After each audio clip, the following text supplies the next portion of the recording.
रामपुर नाम का एक छोटा सा गांव था जहां 3 भाई रहते थे, अमर, विवेक और सबसे छोटा माधव।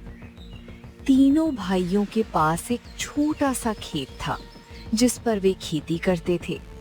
लेकिन पिछले 2 सालों से गांव में सूखा पड़ा था। खेतों की मिट्टी सूखकर पत्थर जैसी हो गई थी। इस तंगी ने तीनों भाइयों के स्वभाव को पूरी तरह बदल दिया था।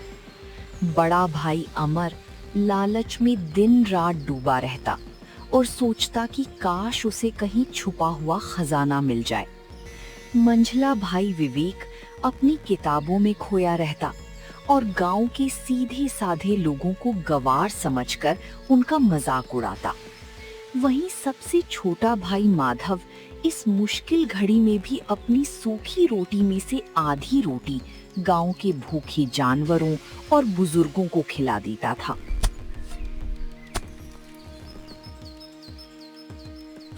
तेरे की इस बंजर जमीन पर पसीना बहाने से अच्छा है कि इंसान भीख मांग ले। मुझे इस गरीबी से नफरत है। मुझे बस पैसा चाहिए, चाहे वो कहीं से भी आए, किसी भी कीमत पर आए।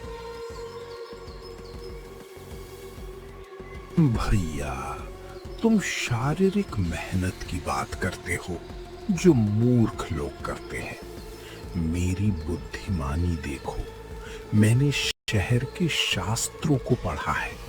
अगर मुझे मौका मिले तो मैं अपनी बुद्धि से पूरे राज्य का सबसे बड़ा मंत्री बन सकता हूँ। इस गवार गांव में मेरी कद्र करने वाला कोई नहीं है।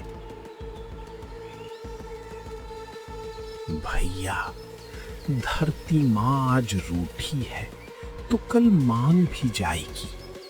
विपत्ति के समय धैर्य खोना और अपनों से मुंह मोड़ना ठीक नहीं है।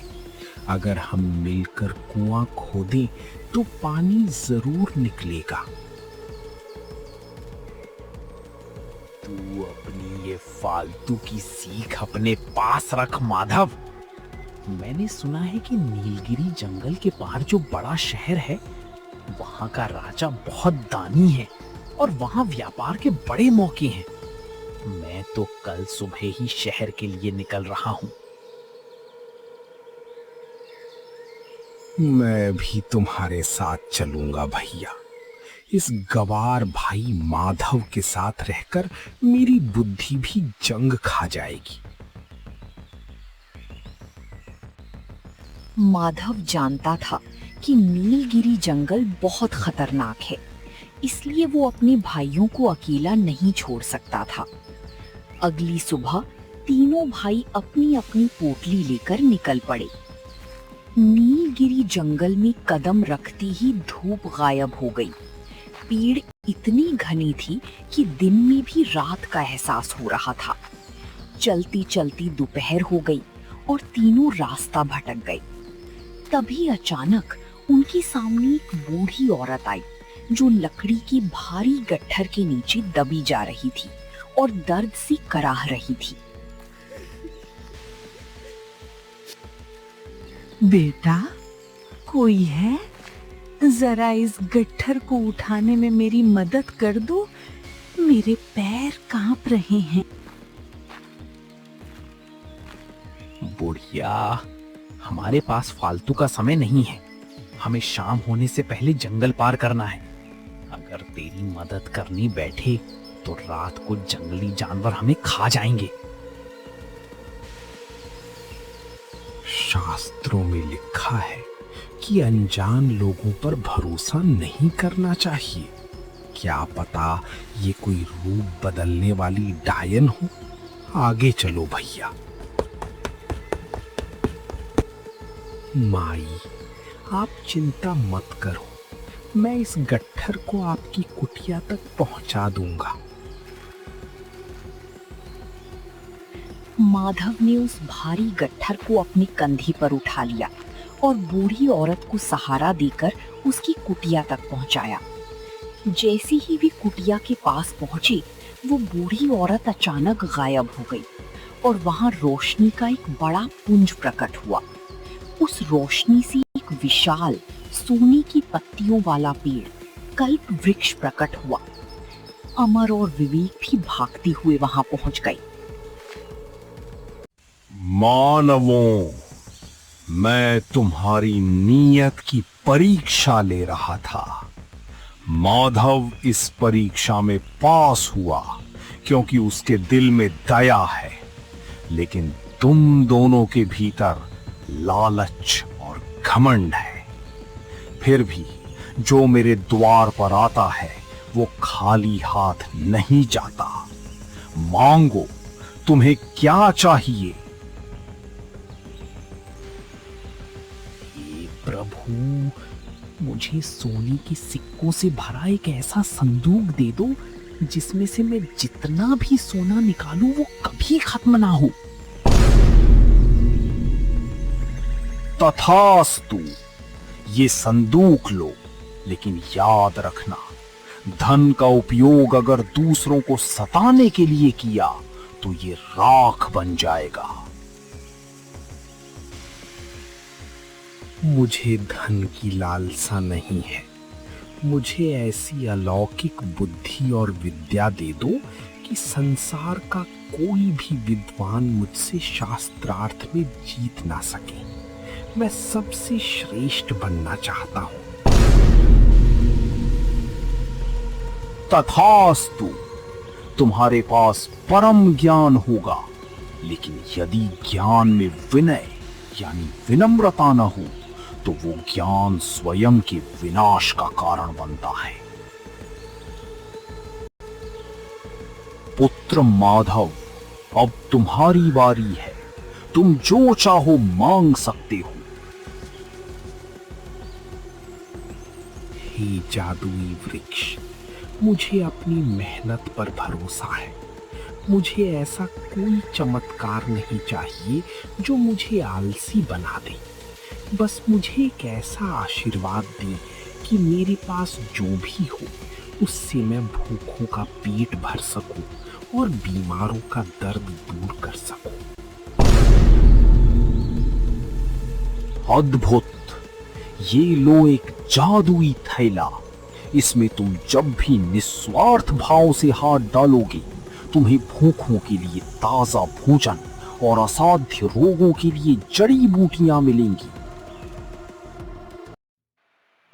तीनों भाई शहर पहुंचे। अमर ने सोने के जादुई संदूक की मदद से शहर का सबसे बड़ा महल खरीद लिया, सैकड़ों नौकर रख लिए और शहर का सबसे बड़ा सेठ अमरचंद बन गया। विवेक सीधे राजा के दरबार में गया और अपनी अलौकिक बुद्धि से राजा को एक ही दिन में प्रभावित कर दिया। राजा ने उसे राज्य का मुख्य प्रधानमंत्री बना दिया। लेकिन जैसे ही दोनों भाइयों को ताकत मिली, वे कल्प वृक्ष की चेतावनी भूल गए। सेठ जी, हमारे बच्चे भूखे हैं।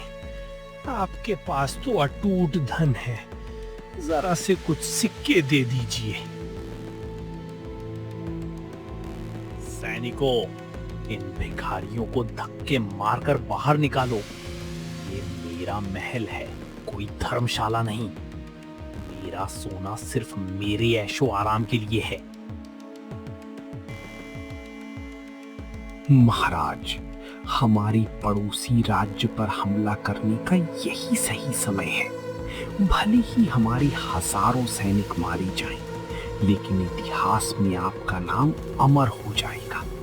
और वैसे भी मेरी बुद्धि के आगे कोई नहीं टिक सकता। हमारी जीत निश्चित है।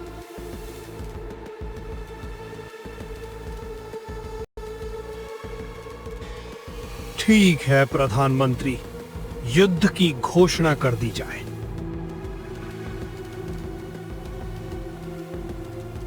लेकिन विवेक का अहंकार उसे ले डूबा। पड़ोसी राज्य की सेना बहुत शक्तिशाली थी। युद्ध में राजा की बुरी तरह हार हुई। राजा को समझ आ गया कि विवेक की घमंडी बुद्धि ने राज्य को तबाह कर दिया। गुस्से में आकर राजा ने विवेक को बंदी बनाने और उसकी संपत्ति जब्त करने का आदेश दे दिया। विवेक किसी तरह जेल से भाग निकला। उधर अमर की क्रूरता देखकर उसके ही वफादार नौकरों ने रात के समय उसके खाने में नशीली दवा मिला दी।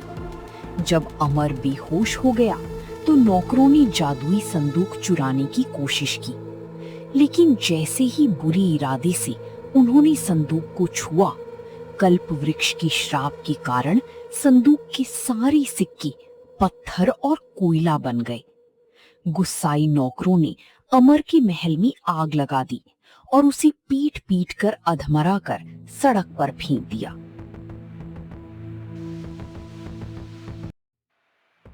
शहर के एक कोने में माधव एक छोटी सी झोपड़ी में रहता था।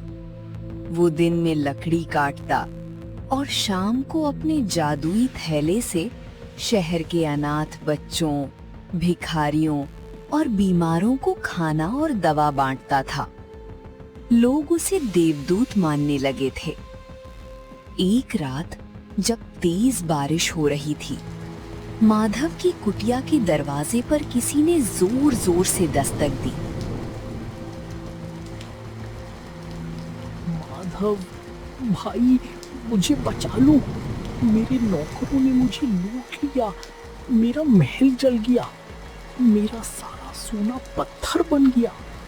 मुझे बहुत भूख लगी है भाई।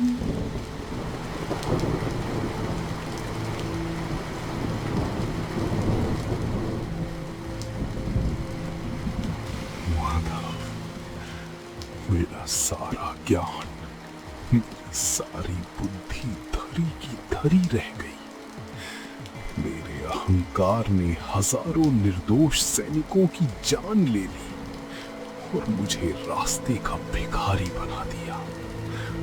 मुझे माफ कर दो, मैंने तुम्हें गवार कहा था। भैया, आप ऐसा मत कहिए। आप मेरे बड़े भाई हैं। कल्प वृक्ष ने जो धन और बुद्धि आपको दी थी, वो आपकी परीक्षा थी। धन तब तक कचरा है जब तक वो किसी का पेट न भर सके, और बुद्धि तब तक अभिशाप है जब तक वो किसी के काम ना आ सके।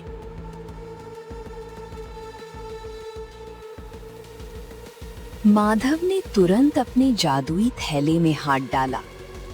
उस थैले से गर्मा गर्म भोजन और दूध निकला।